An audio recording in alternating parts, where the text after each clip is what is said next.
You're listening to the Quint's podcast.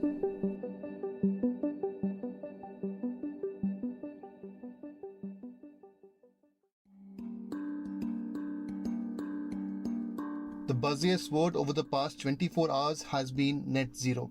And it is because India, in a significant first, has pledged that it will cut emissions to net zero by 2070, a target which may be far from ideal but still transformative. The announcement, accompanied by four other climate related targets, was announced by Prime Minister Narendra Modi at the 26th UN Conference of the Parties, or better known as COP26, on 1st November. And the announcement came as a surprise to many, given that India, up until just a few days ago, rejected all global pressures to announce such a commitment. In his speech, PM Modi emphasized the collective need for being environmentally conscious and reducing mindless destruction. Here is a snippet of what he said. आज जरूरत है कि हम सभी लोग एक साथ आकर कलेक्टिव पार्टिसिपेशन के साथ लाइफस्टाइल फॉर एनवायरनमेंट यानी लाइफ को एक अभियान की तरह आगे बढ़ाएं। ये एनवायरमेंटल कॉन्शियस लाइफस्टाइल का एक मास मूवमेंट बन सकता है। आज आवश्यकता है माइंडलेस और डिस्ट्रक्टिव कंजम्पशन के बजाय माइंडफुल और deliberate utilization. Along with the net zero pledge, India has promised to increase its installed renewable capacity and the share of non-fossil fuel energy sources from 40% to 50% by 2030. Now, all these commitments do sound great as pledges, but how substantive are they in nature? And with a significantly later net zero deadline than many other countries, have we set ourselves an ambitious enough target, or have we left just enough wiggle room to get by? Are these pledges another set of low-hanging fruit, or will they have any real impact on the climate? To analyze India's new climate commitments, for this episode we spoke with Anjal Prakash, who is a research director and associate professor at Bharati Institute of Public Policy at Indian School of Business and an IPCC author.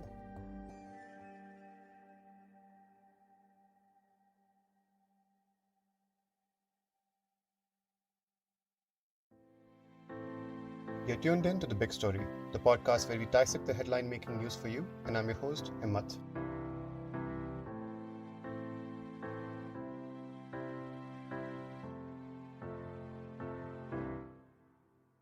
Just to be clear, net zero does not mean zero carbon emissions. It means that a country's emissions are absorbed by carbon sequestration and also cutting down on greenhouse gas emissions as much as possible and balancing out any that remain by removing any equivalent amount. So far, more than 130 countries have joined the net zero group, with the US, the UK, and many other developed nations opting for a 2050 goal, and others like China, Saudi Arabia, and Russia pledging to a 2060 goal. But why has it become the talk of the town? And why is it important that every country, especially developed countries and big emitters like India, achieve it? Here is Anjal Prakash, the research director and associate professor at Bharati Institute of Public Policy at Indian School of Business and an IPCC author, on why achieving net zero is not only important but necessary. So, to explain it in very simple term, net zero implies an equilibrium between greenhouse gas emission generated and the government's policies and endeavors in lowering the emission. This process balances the emission and the mitigation efforts by offsetting carbon footprints to zero or negative. So it's very important for countries to pledge for achieving net zero because the global warming that that we are looking at this moment. We had earlier predicted that the global warming will be about 1.5 degree from the pre-industrial age, which will achieve by end of the century. But based on the recent data that we have, we see that only by next 20 years is this the earth is going to be warmed up to 1.5 degree. We already have warmed up about 1.18 degree at this moment, and that means the path to 1.5 degree is not very far. It's not definitely at the end of century. And then now we're talking about 2 degree warming, keeping the warming to 2 degree from the pre-industrial age. Now, why it is important? Because each fraction of warming is contributing to a global climate change, and that is impacting on lives of the people through, for example, increased cyclone, increased incidences of climate-led extreme events like high precipitation event.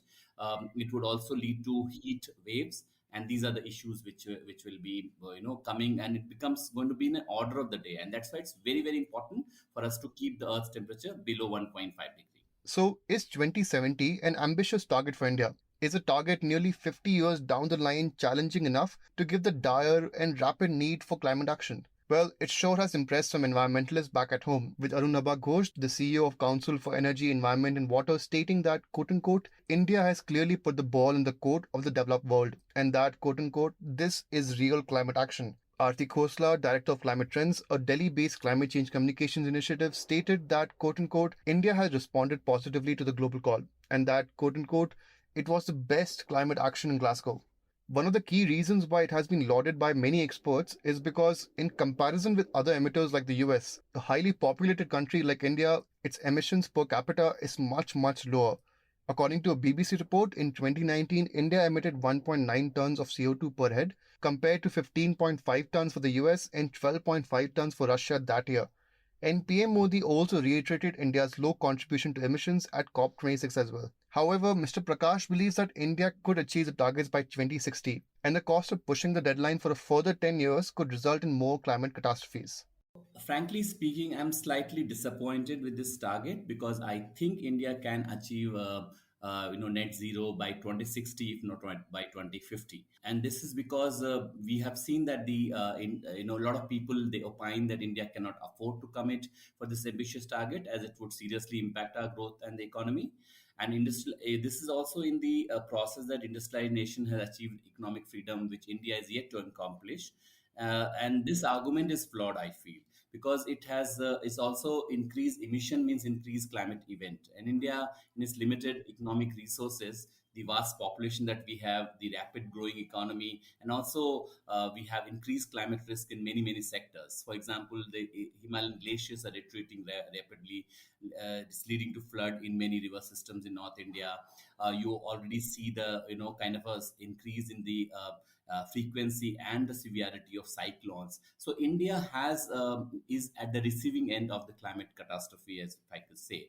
I would say that India can achieve by 2060 itself, and there are certain measures have already been taken, which is in the path of net zero. And I'll give you some example. In February this year, India submitted to this third biennial report to UNFCCC, and the data reported there is quite promising, I would say. Between 2005 and 2016, India's emission intensity of gross domestic product, it decreased by 24%. As a result, voluntary goal of reducing the emission intensity of GDP by 20 to 25% from 2005 levels, which was met. And also, it has much earlier than the target of 2020. So India, on many front, already ahead of the terms of not only target but also in terms of its policy and program. However, these efforts are not without any challenges, and then we see that the climate finance issues also come up. According to the estimates given by UNFCCC, India would need approximately $206 billion between 2005 to 2030 for the implementation of the adaptation plan. So most of these resources are made through domestic sources, where a business can, and where also through taxation process. But this is an additional cost for India, and I think the climate finance comes in very handy for us if there is a international agreement of the $100 billion per year is what the West has, the industrialized nation has actually pledged. If that money comes forward, we will be having our net zero commitment much faster rate than what we have at this moment. Let's also now look at some of the other pledges that India made, starting with the 1 billion emissions cut by 2030. Now, what is standing in the way in achieving those targets, however, is India's heavy reliance on coal for energy. And according to a BBC investigation, India does not want to give up coal anytime soon. According to that report, which is based on a set of leaked documents, India, along with other countries like Saudi Arabia and Australia, have been lobbying the UN to downplay the need to completely move away from fossil fuels, especially in the future IPCC reports. And India does not want to give up coal for good reason, since it contributes 70% of energy generation and remains a lifeline for many in rural India. Add to that is India's rapid economic growth driven by its reliance on fossil fuels. But at COP26, India pledged to reduce 1 billion tons of emissions by 2030. As per a World Resources Institute report, India's total greenhouse gas emissions in 2018 was 3.3 billion tons. and emissions are projected to rise above 4 billion tons per year by 2030. At this growth rate, we could be emitting 40 billion tons by 2030. So, how significant will a 1 billion ton cut in emissions be?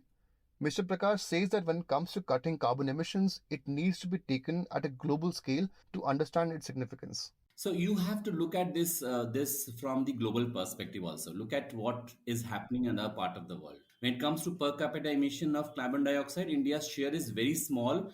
It's about 1.9 ton per person annually. For China, it is 7.35, 38. The top per capita emitters are the oil-rich Middle East nation. Qatar has 37.29. Canada has 18.5, USA has 18.6. So even South Korea has a higher per capita emission than China. So these figures are on at par with what European Union's figures about 7.16. So I look at it in terms of the global what we call the carbon space the is not equitable. So first is this the per capita emission which is happening in other parts of the world. I think that also needs to be looked into when it comes to India's commitment. Definitely, we'll do our best, but we also have because if you are uh, thinking of looking at this from the emission perspective, we also have to then cut a lot of our development project because the climate finance is not coming as much as it should have, and that means we have to divert our development program budget to cutting emissions, and that's something which is really difficult for Indians. Another significant commitment which India made was increasing the share of its non fossil fuel energy sources to 50% by 2030 and increasing its non fossil fuel capacity to 500 gigawatts by 2030 as well. However, this ambitious target may not be achieved given that India is way behind its 2022 targets of installing a total capacity of 175 gigawatts.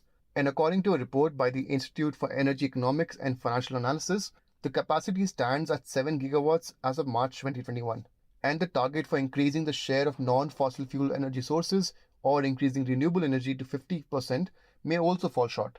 According to that report, India was supposed to install 100 gigawatts of solar energy capacity by March 2023, but as of 31st July, it has only managed 43.94 gigawatts in total.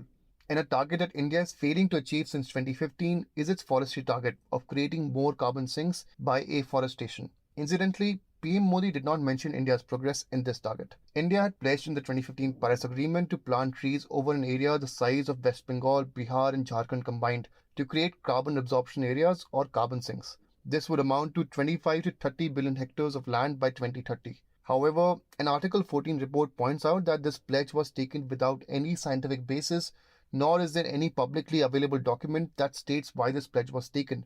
So, are carbon sinks effective? And if this is a significant pledge, is India focusing on the right path to achieve it? Mr. Prakash weighs in. IPCC reports are quite global in nature. So India will be one data point there. But it has, in the past, what we have noted is that India's NDC goal under the forestry sector has intent to create additional carbon sinks, about 2.5 to about 3 billion tons of carbon dioxide. This is equivalent through additional forest and tree cover by 2030. So this has been noted. The baseline year is decided as about 2015 in order to quantify India's forestry target to be achieved by 2030. Now, some of the recent program by state governments are encouraging. For example, Harita Haram program in Telangana. You have a massive tree afforestation program, a plantation program called Vriksharopan Jan Andolan, which has been carried out by UP, Uttar Pradesh. They have planted 30 crore trees, and I recently attended a conclave, UP's climate conclave, where we could see that there is not only focus on plantation, but it's also on survival of these saplings, which has been happening. So I feel that India is doing a lot, though there's a lot to be desired. But I guess we need to focus on 5 points here. One is about the NDC target, which must be distributed to the states and union territories based on the non-forestry areas and the forestry covers. That's number one.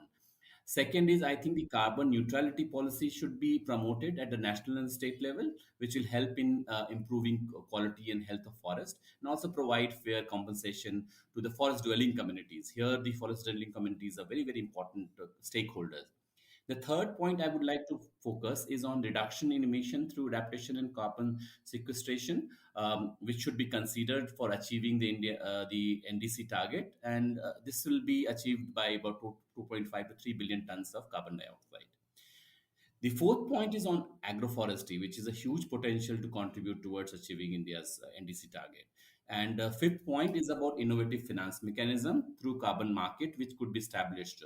And I think some negotiations are going to happen in COP26, where we will try and see that then that process probably would also help us funding our own afforestation program. India's climate pledges at COP26 are a significant step up. But are pledges and promises enough given the harsh reality of climate change that the country has been witnessing in the past few months? If you liked listening to this episode, please subscribe to The Big Story for episodic updates. We're available on Apple, Google Podcasts, Spotify, JioSaavn, and most of the other popular podcast streaming platforms. For other podcasts, please log on to the Quint website, and for any feedback, please shoot an email to podcast@thequint.com.